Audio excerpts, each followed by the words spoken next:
Welcome to Financially Speaking, brought to you by Buska Retirement Solutions and its affiliate firms. We offer retirement, tax, and legacy planning from a dedicated family-built team.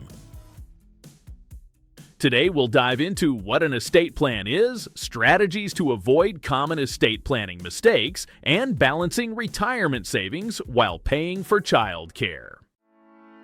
And now for our weekly question and answer segment. Welcome back to Financially Speaking. Today I'm joined by Cole Bruner and Ryan Pekka of Buska Retirement Solutions and Buska Wealth Management.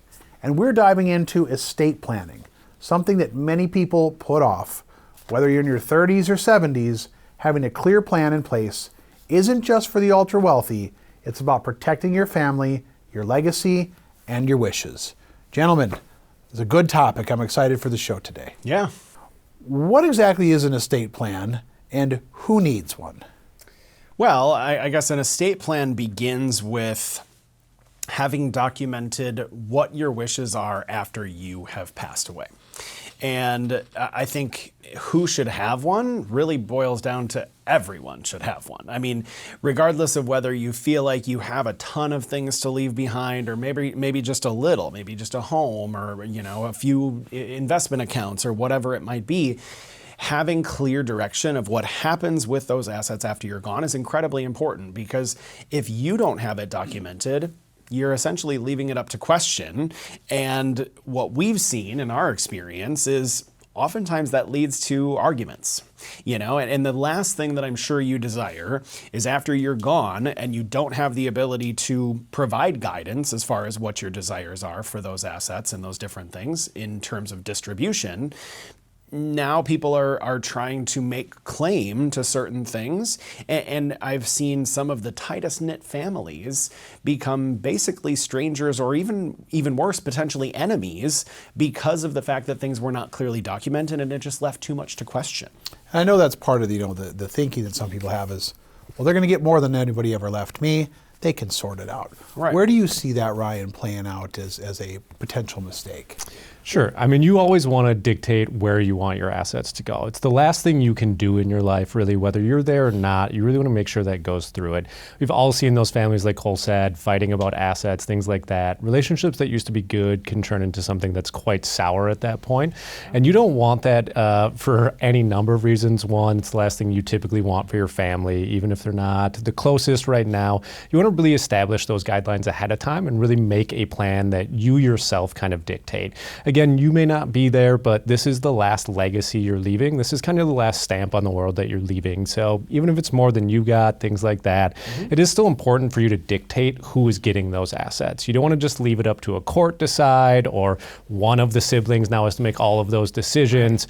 At least if you haven't talked about the plan, even if you're doing something very simple, talking to your family members is a big part of that. I've certainly talked to my family and things like that about this, made sure there's a plan in place, because you never really know what's going to happen in life. Yeah. And let's say I'm not the Rockefellers. What basic documents are needed to set up an estate plan for the average person? Sure. I think at the very minimum, you need to make sure that you have up-to-date beneficiary designations on all of your various accounts that allow them. So investment accounts, IRAs, 401ks, bank accounts, all of those different things. Your real estate, potentially having a TOD deed in place is really beneficial. But then beyond that, having at the very least a basic will, as well as powers of attorney for finance and healthcare. Because if you are all of a sudden incapacitated and you can't make your own decisions, if you don't have those documents in place, the power of attorney for finance and healthcare, now all of a sudden family is going to have to petition for guardianship, and that can be a really difficult and possibly costly proceeding to get in place. And it can also take some time, and some of those decisions need to be made quickly. And so at the very minimum, beneficiaries up to date, will, powers of attorney for finance, power of attorney for healthcare, and obviously if your situation warrants, a trust could make sense as well. What about taxes? You hear, in estate planning, a lot of strategies you hear regarding around taxes.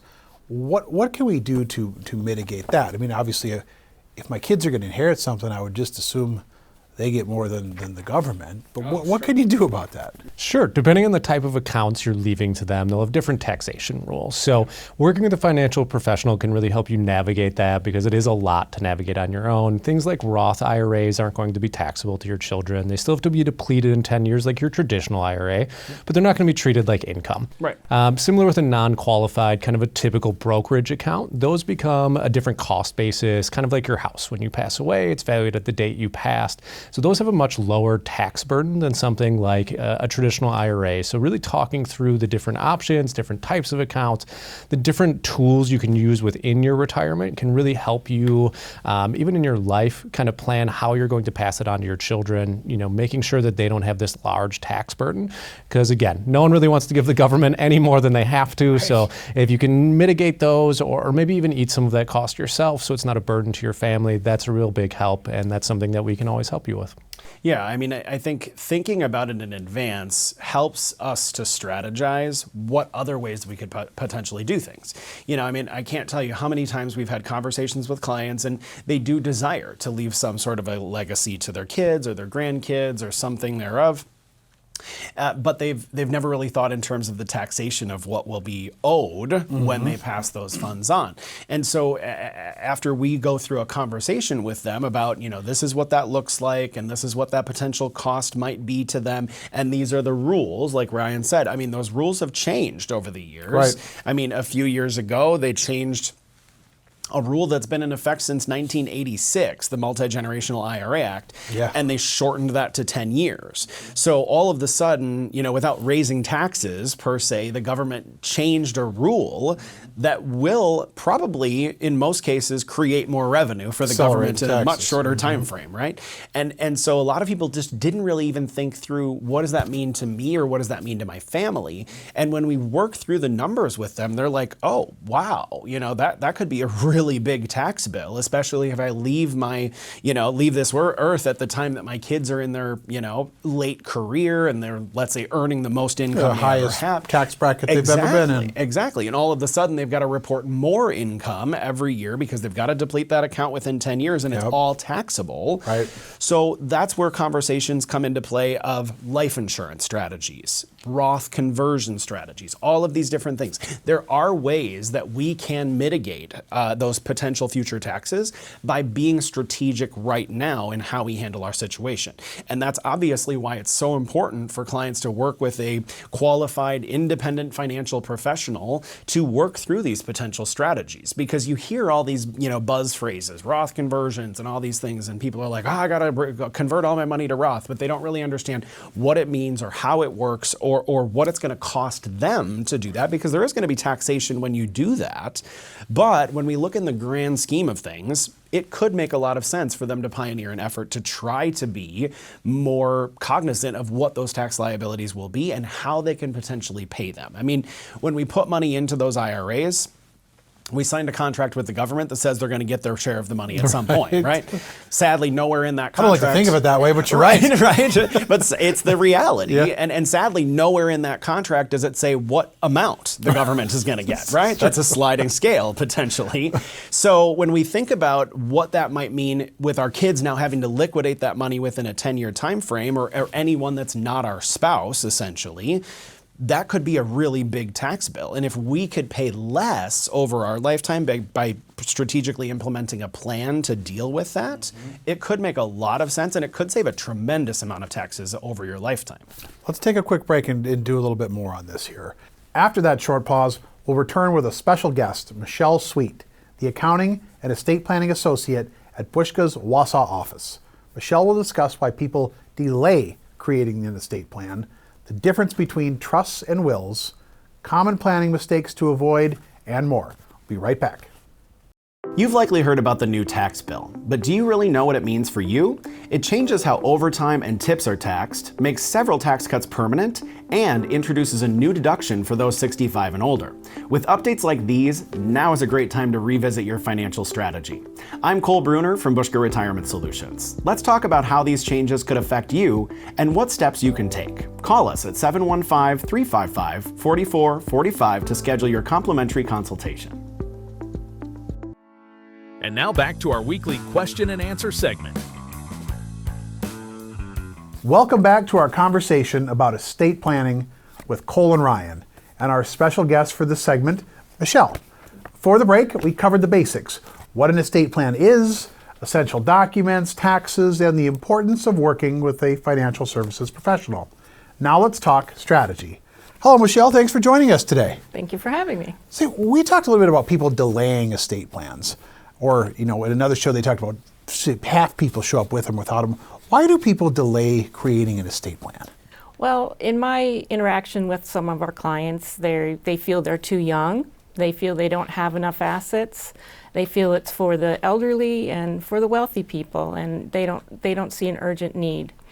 And I try to relay to them that, anyone over the age of 18 really should consider having financial power of attorney in place, a healthcare power of attorney in place, and at least a basic will, just in case, they pass unexpectedly. Nobody can predict when they're going to pass away. Yeah.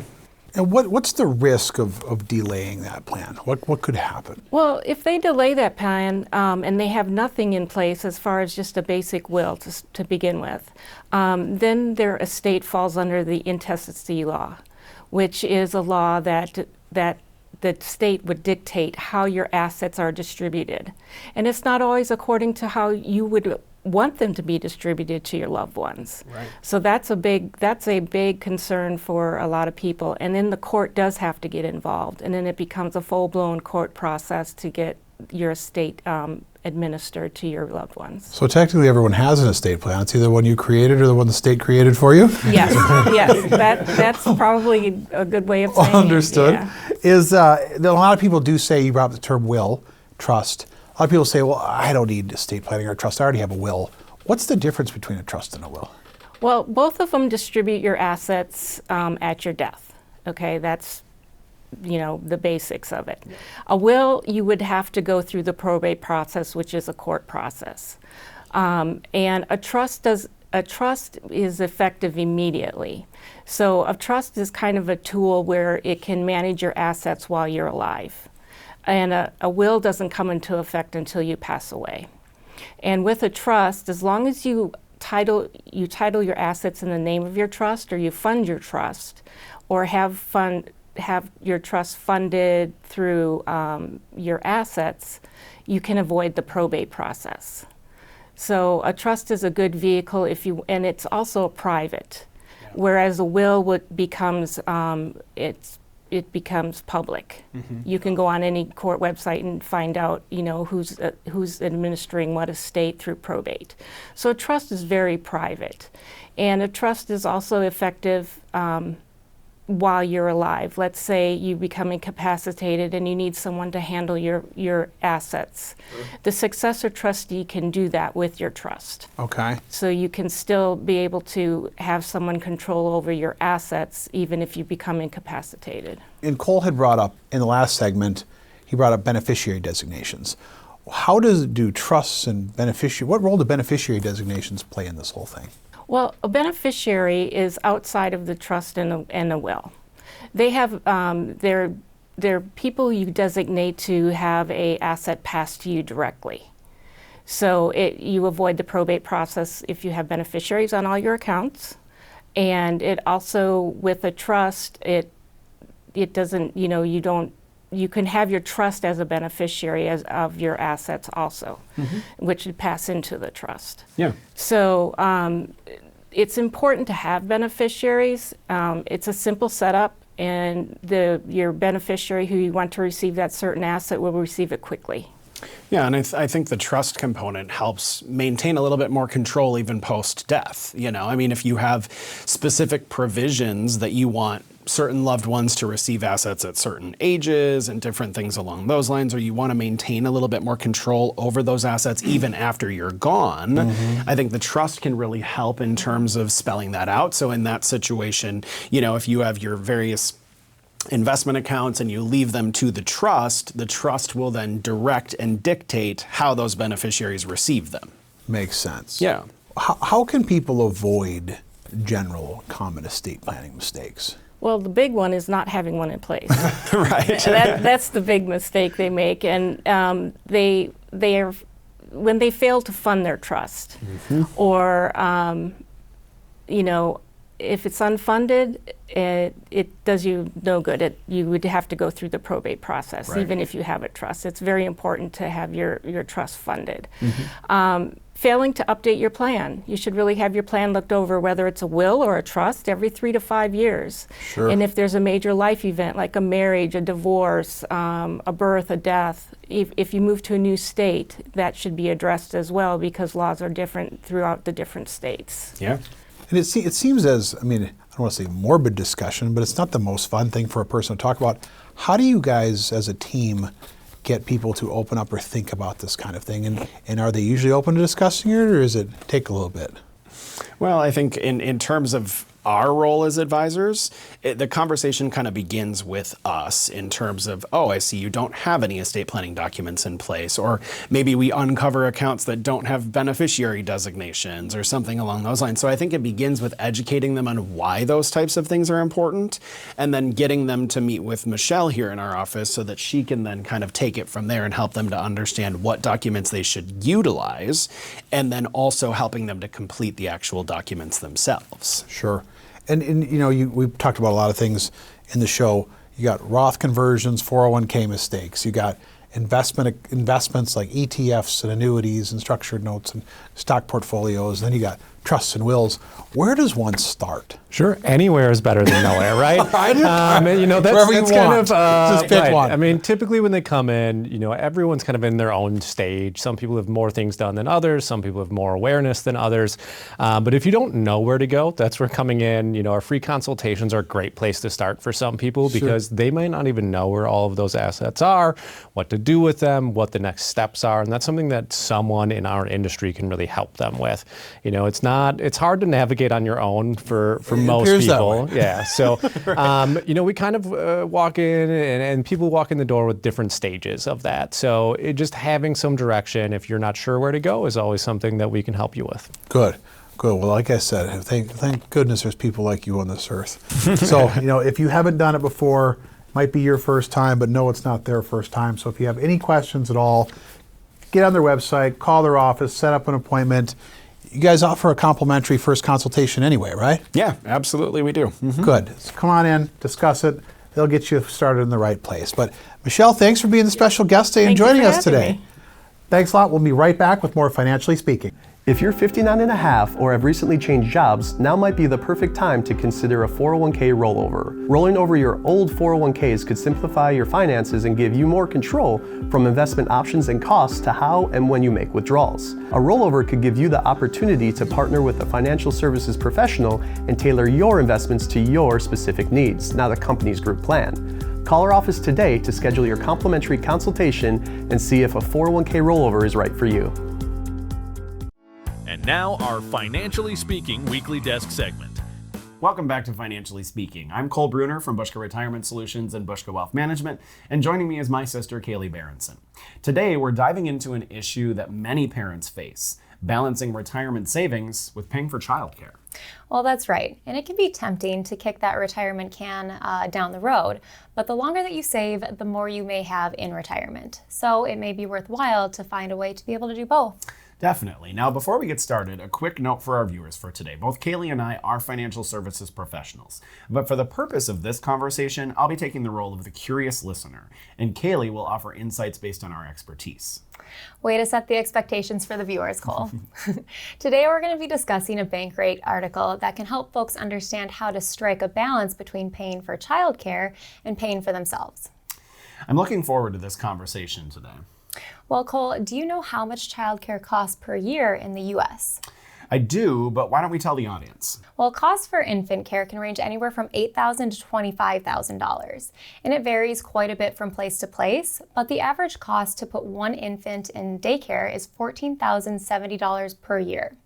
And to make matters worse, childcare costs have been rising at 1.5 times the rate of inflation. Oh, wow. Well, I can see why some parents would simply deprioritize saving for retirement. When you're facing such hefty bills and retirement's a long way away, it may be easy to just not think about it, right?